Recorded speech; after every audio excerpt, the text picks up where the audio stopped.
Welcome to McPlum, simple solutions served daily. You start by ensuring your environment matches PandaAim V6 requirements, Python 3, 10 or newer and pip available. Create and activate a virtual environment so dependencies stay isolated. This prevents version conflicts later. Once done, secure your API key or license credentials and place them in a secure config file or environment variables. Finally, clone the official repository or point pip to the package index. Make sure your firewall allows package downloads before proceeding to installation. You now install PandaAim V6 using pip or by building from source. Choose pip for speed or source when you need patches.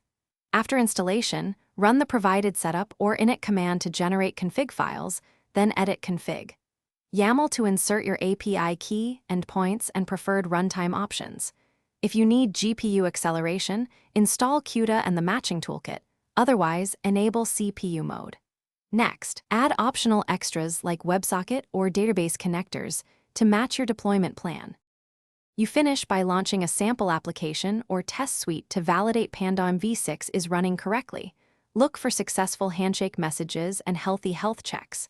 Once tests pass, deploy your integration and monitor logs for warnings. If something goes wrong, increase log verbosity and examine dependency versions and environment variables.